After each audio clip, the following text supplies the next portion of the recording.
Greetings. Welcome to our daily Devo for Saturday, December the 30th. Saturday, December the 30th. Today's devotion is entitled The Parable of the Talents.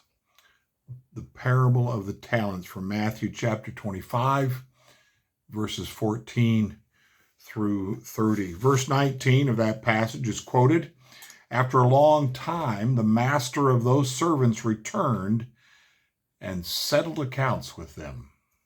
Sounds ominous, doesn't it? We have been talking about the Lord's return, however. "I'm a list maker," says our author. Again, I haven't done this for a while. Reminder, a walking tour of the Gospels by John Beck. And he leads tours over there. He has a website. You can check him out there as well. He says, "I'm a list maker. I start every morning by making a list of things I plan to do. This parable has something important to say about what I put on that list." The first part of it speaks to the time before Jesus' second coming. A wealthy man is preparing to leave on an extended trip. In advance of his departure, he entrusts his assets to servants so that they can manage them. The assets are significant. The value of a single talent, and that's in quote, T-A-L-E-N-T. The value of a single talent was equivalent to approximately 25 years of a day laborer's income. Wow, my eyes did a double check on that. 25 years, I expected it to say 25 days. A tremendous amount of good could be accomplished even by the servant who received just one. Honoring the difference in native skills, the master distributed the assets unequally. Nevertheless, his expectation for each was the same, that they would put the money to work conscientiously, thoughtfully, and carefully. The second part of the parable takes us to the time of Jesus' return, when he will critically review the way believers have used their talents while he was away.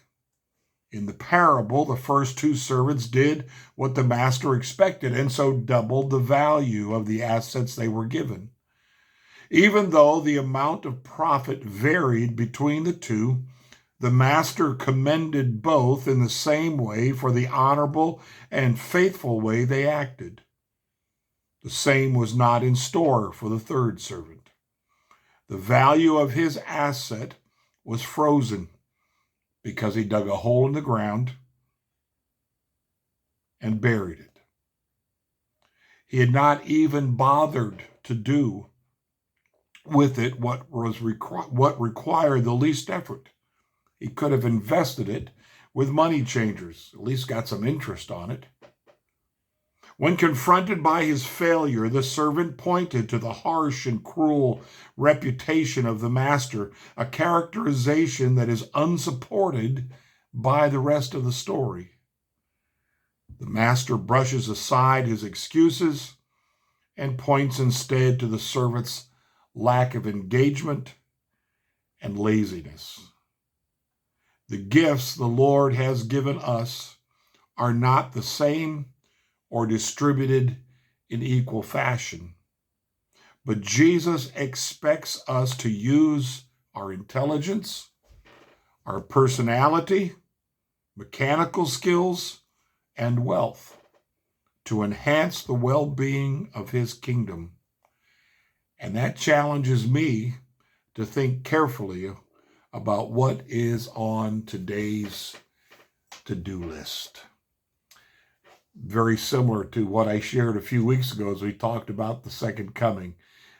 Is his coming. We don't know when. We can't be sure of when. But on our to-do list for each day, is that on there? Jesus might come today. And boy, if we put that at the top of the list, that shapes and fashions everything else that follows, does it not? Will I live my life to please me? Will I live my life to serve others and please Jesus in that process? How will I live my life today if I live all of that day, begin that day, live all of that day with an expectation Jesus could come back today? One of these individuals lived in the fear of that. His master would return and he would not have been able to measure up to the other two, and so he did nothing. And I think there are many Christians like that. Oh, I can't be Billy Graham. I can't be that successful church pastor. I can't be, and fill in the blank. I can't be as good a Sunday school teacher as that person. All the things we use as excuses to cop out. Meanwhile, we can analyze what's been given to us: a spiritual gift, a personality, resources, and we can simply make the decision at the start of the day, I am going to use these things in such a way that if Jesus returns today, I will not be ashamed.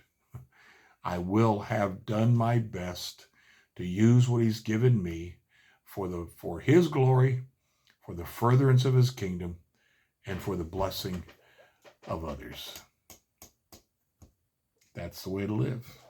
Blessings to you today on this next to last day of 2023.